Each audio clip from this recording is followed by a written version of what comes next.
आणि जोपर्यंत नवी पिढी ही ती जबाबदारी घेत नाही, नाही तर जबाबदारी घेण्याच्या लेवलची होत नाही, तोपर्यंत मी माझे डोळे मिटणार नाही, असे पवार साहेबांचे शब्द होते.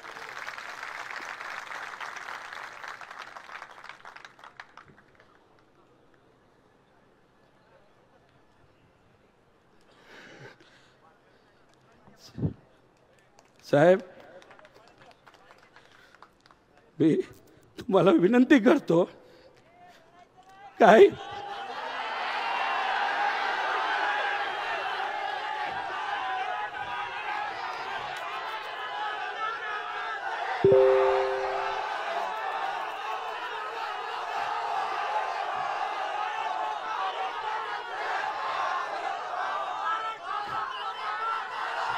साहेब, मी तुम्हाला विनंती करतो,